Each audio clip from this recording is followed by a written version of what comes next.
오늘은 눈앞의 이익보다 더 중요한 것이라고 하는 제목으로 우리 하나님 말씀을 듣도록 하겠습니다.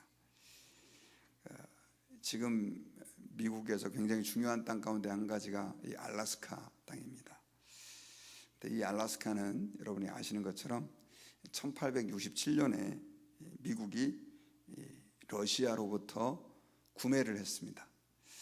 그 가격이 얼마였냐니까 720만 달러. 물론 이제 한 200년 전이니까 굉장히 지금 720만 달러하고는 가격이 비교가 되지 않지만 그 큰 땅덩어리를 720만 달러를 주고 미국이 러시아에게 사들였어요. 그런데 러시아가 왜 그 땅을 팔았냐니까 그 당시 이 러시아는 크림 전쟁이라고 하는 전쟁 중이었고요. 재정이 굉장히 어려웠습니다. 그러다 보니까 저 얼어붙은 땅 알래스카 무슨 소용이 있겠나 해가지고 미국과 딜을 해가지고 결국 땅을 팔아 넘긴 거예요, 미국에. 그런데 그 이후에 이제 미국이 그 알래스카 땅을 개발을 하는 바람에 그곳에서 금, 또 은, 석유, 각종 지하 자원들이 어마어마하게 쏟아져 나온 거죠. 아직도 그 발굴하지 않은 지하 자원들이 이 알래스카 땅에는 엄청나게 많습니다. 이 땅덩어리 크기도 만만치 않고 엄청나게 크죠. 그러다 보니까 이제 나중에 그걸 알게 된 뒤에 이 러시아가 땅을 치면서 후회하고 다시 돌려주면 안 되겠느냐 뭐 이런 얘기까지 있었다고 합니다. 여러분, 우리가 이 땅을 살다 보면 때로는요, 내 눈앞에 펼쳐지는 이익 때문에 정말 큰 걸 잃어버릴 때가 많습니다. 우리가 잘 알고 있는 그 야곱과 에서의 이야기에서 에서는 배가 고프니까 그냥 그 배고픈 거 하나 때문에 이 장자권이 무슨 이익이 있냐, 네가 가져라, 나는 팥죽을 먹으려 한다 하고 장자권을 넘겨버리잖아요.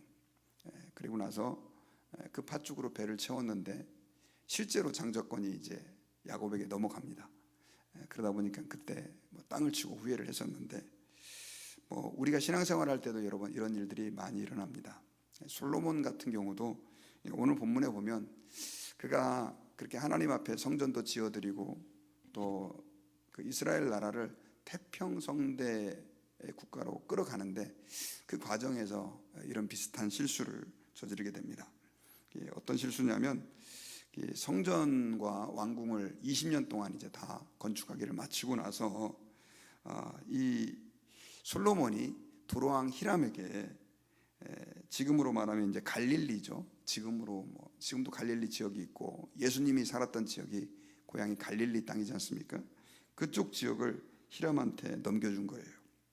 우리 11절과 12절을 보면 갈릴리 땅의 성읍 20곳을 히람에게 주었으니 이는 두로왕 히람이 솔로몬에게 그 온갖 소원대로 백향목과 잣나무와 금을 제공하였습니다.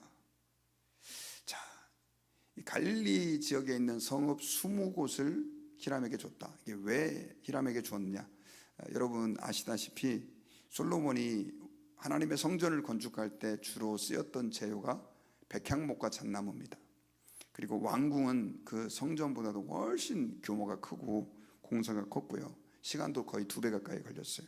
그래서 20년 가까이 공사를 했는데 그 재료들을 거의가 다 누가 드렸냐면 두로암 히람이 그렇게 솔로몬에게 제공해 준 거예요. 물론 공짜로 제공해 준 것은 아닙니다. 솔로몬이 인부도 제공해 주고 그리고 또 많은 돈을 준 거죠. 금을 그 두로왕 히람에게 제공해 줬는데, 그런데 왜 이렇게 지금 솔로몬이 갈릴리 지역에 20개의 성읍을 이 두로왕 히람에게 줬느냐, 이거에 대해서는 학설들이 여러 가지가 있습니다. 그런데 그래도 가장 신뢰가 갈 만한 이유는 아마도 솔로몬이 생각했던 것보다도 이 공사의 규모가 커지고 또 뒤에 보면 이제 이 왕궁과 또 성전 말고도 엄청난 공사를 많이 하게 됩니다, 솔로몬이. 그러다 보니까 생각보다 많은 그 비용이 들어가게 된 거죠. 그리고 막상 시작한 공사를 중간에 중단하기도 좀 애매하지 않습니까? 여러분, 그 건물을 짓거나 리모델링을 하다 보면 우리가 예산을 뭐 한 10,000불 잡았는데 이 10,000불 안에서 이 공사가 잘 안 돼요. 왜냐하면 막상 뜯어보면 더 해야 될 거 있고, 우리 교회 같은 경우도 부엌 공사를 하는데 예산이 조금 더 들어갈 수밖에 없더라고요. 아마 그런 시기였던 것 같습니다. 그러다 보니까 당장 돈이 없으니까 솔로몬이 그러면 우리 땅을, 당신의 성읍을 당신에게 주겠습니다, 막 이렇게 딜을 한 것 같아요. 성경에 구체적으로 기록되어 있지 않습니다. 그래서 공사가 다 끝난 다음에 이제 솔로몬이 그 성읍을 주게 됐는데, 이것은 굉장히 큰 하나님 앞에서의 실수였습니다. 왜냐하면 하나님께서는 이 자기 백성들에게 물려준 기업들을 지켜나가고 보호하시고, 또 그것을 통해서, 그 땅을 통해서 하나님의 약속을, 언약을 이루가시기 위해서 아주 그 땅을 지킬 수 있는 독특한 제도들을 많이 만들었어요. 대표적으로 두 가지의 예를 든다면, 하나는 계대 결혼이라는 것이 있었습니다. 그래서 만약에 결혼을, 어떤 사람이 이제 와이프하고 결혼했는데 자녀를 못 낳고 그 남자가 만약에 죽었잖아요. 그러면은 이 여자 혼자 남았지 않습니까? 그러면 이 남자가 가지고 있던 이 땅, 이 기업이 이게 문제가 됐잖아요. 그래서 성경에서는 그렇다고 한다면 그 남자의 동생과 그 형수가 결혼을 해서 아이를 낳아서, 그리고 그 아이가 그 땅을 지켜나가도록 하는, 이게 계대 결혼이라는데, 그런 시스템을 만들었습니다. 동생이 없다 그러면 친척 중에 가장 유력한 사람을 또 같이 결혼해서 아이를 낳아주는 거죠. 실제로 여러분, 우리가 알고 있는 룻기는 바로 이런 계대 결혼의 백그라운드에서 이루어졌습니다. 이유가 뭐냐? 그 기업을 하나님께서 지켜나가도록 하기 위한 시스템을 만들으신 거예요. 그리고 또 희년제도라는 게 있습니다. 희년제도는 만약에 정말 너무 힘들어서 내 땅을 말 그대로 다른 사람에게 팔아야 된다, 그러면 땅을 팔잖아요. 그런데 그 땅을 판 그 땅을 50년 희년이 되면 다 본주인에게 돌려줘야 됩니다. 이게 이스라엘의 그 시스템이에요. 지금도 여러분, 중국 같은 경우는 땅을 사고 팔지 못하고 50년 렌트를 한다고 그러잖아요. 근데 이게 이제 성경의 희년제도에서 그런 시스템을 받았다라고 얘기합니다. 저도 중국의 그 경제 시스템은 자세히는 잘 모르지만, 어쨌든 그렇게 함으로 인해서 땅이 투기가 되지 않고, 또 땅이 어떻든 그 원주인에게서 이탈되지 않도록 하는 시스템을 만들어 놓은 거죠. 그런데 이 솔로몬이, 그것도 이방인이었던 두로 왕에게 땅을 주기로 한 것은 아주 굉장히 큰 실수를 저지른 것입니다. 그런데 엎친 데 덮친 격으로 오늘 본문에 나오는 히람이 그 땅을 좋아하지 않아요. 우리 12절에 보면, 히람이 두로에서 와서 솔로몬이 자기에게 준 성읍들을 보고 눈에 들지 아니하여, 마음에 안 드는 거예요. 왜냐하면 히람은 산간 지방에 있었던 그런, 그러니까 이제 이쪽에 그 지중해가 있으면 그 지중해 해변가를 끼고 높은 산지 지형을 이렇게 이 두로라고 하는 나라가 차지하고 있었는데, 그러다 보니까 거기에서 백향목이 나오는 어떤 특혜도 있었지 않습니까? 그러다 보니까 농사질 땅이 부족했던 거죠. 그래서 솔로몬 왕이 자기에게 농사를 지을 수 있는 땅을 주기를 원했는데, 이 솔로몬 왕이 두로와 접경 지역에 준 그 땅은 갈릴리 지역이었는데, 그 땅은 공교롭게도 산간 지역이었던 거죠. 마음에 안 든 거예요. 그래가지고 컴플레인을 하면서 그 땅의 이름을 오늘 본문에 보면은 가불이다라고 이렇게 지어요. 자, 가불 13절에 보면, 이르기를 내 형제여 내게 준 이 성읍들이 이러한가 하여 이름하여 가불 땅이다. 이 가불이라고 하는 땅은 지금도 이스라엘의 카불이라고 하는 지역으로 존재하고요. 그리고 쓸모없는 땅이라고 하는 이름이 그 안에 담겨져 있었습니다. 어쨌든 그렇게 해서, 또 히람은 조금 더 필요한, 그 솔로몬에게 필요한 그 뭐라 그럴까요? 그런 대가도 지불해주고, 어떻든 거기에서 좀 이렇게 모종의 거래가 있었는지 금 120달란트를 또 왕에게 그렇게 줍니다. 역대기를 보면 나중에 이 카불 땅은 다시 이제 이스라엘에게 이 히람이 돌려줘서 되찾게 되죠. 그래서 어떤 분들은 이걸 담보로 잡았다가 이 거래가 다 끝난 다음에 다시 돌려준 거 아닌가 하는 추측은 하는데, 정확한 근거는 알 수가 없습니다. 어쨌든 감사하게도 그 갈릴리 땅이 두로와 시돈으로 넘어가지 않아가지고 다시 돌아왔습니다. 근데 여러분, 예수님께서 그 갈릴리 지역을 중심으로 활동을 하셨다라고 하는 것은 굉장히 또 공교롭고 아이러니한 일이죠. 어쨌든 여러분, 이 솔로몬이 그동안에 계속해서 하나님 앞에 신실하게 살려고 노력을 하고, 또 하나님의 성전도 지어드리고 이스라엘 나라를 이렇게 세우는 일에 굉장히 큰 헌신과 수고를 했는데, 지금 이 사건, 특별히 히람에게 20개 그 갈릴리 지역의 성읍을 넘겨준 사건들은 이제 그가 하나님 앞에서 조금씩 그의 마음이 말씀에서 벗어나고 있다라고 하는 것을 보여주는 하나의 복선과 같은 그런 것입니다. 그리고 여러분, 솔로몬이 처음에 왕이 됐을 때 제일 먼저 축하 사절을 보내고 했던 사람이 누구냐?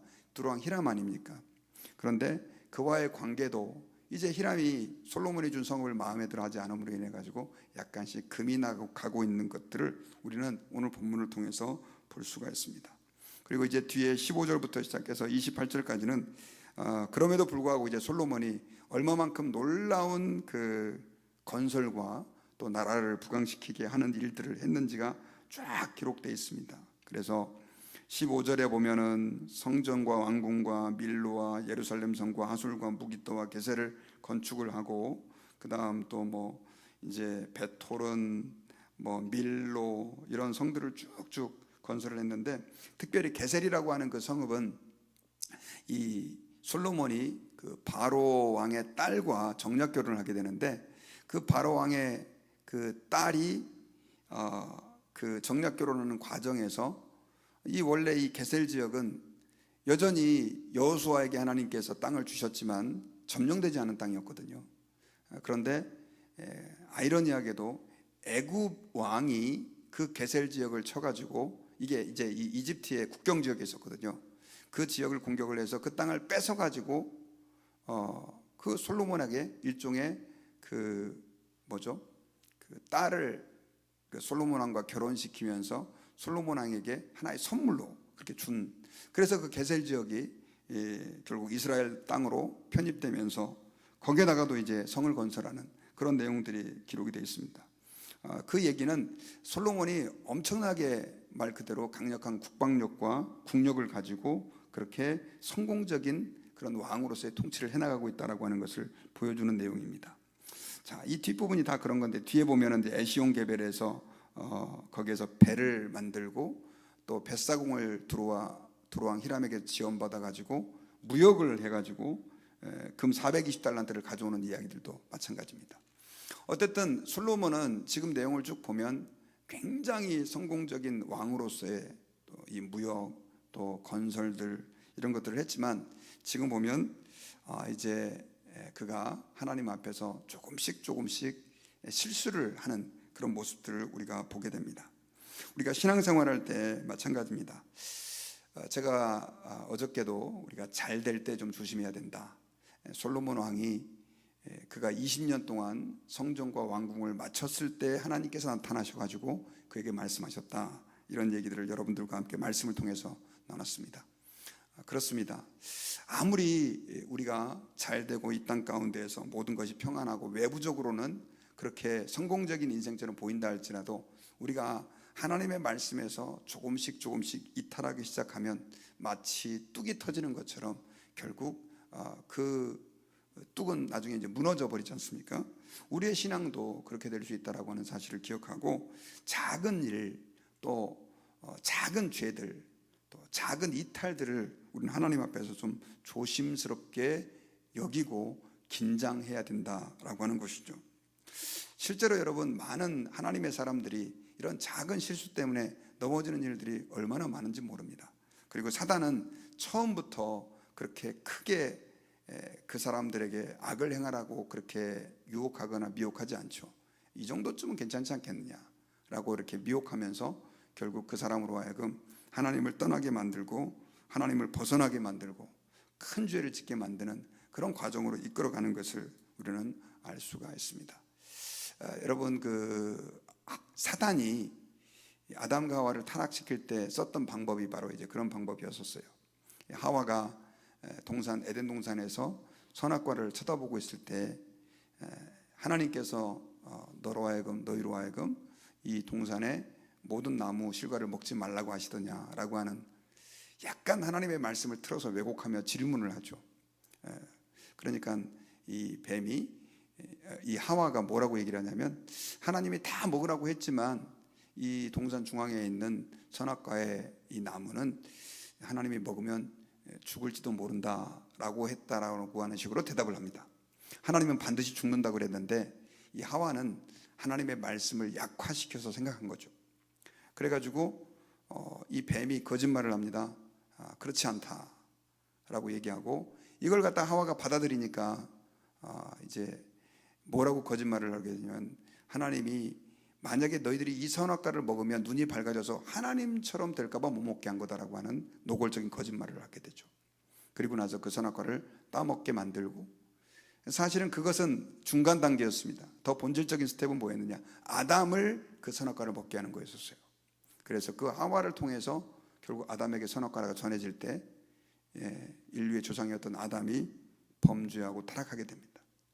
여러분, 그 과정을 좀 자세히 보면 아주 작은 스텝부터 점점 더 결국 크게 해서 아담까지 쓰러뜨리고 넘어지는 것이 사단의 계계죠.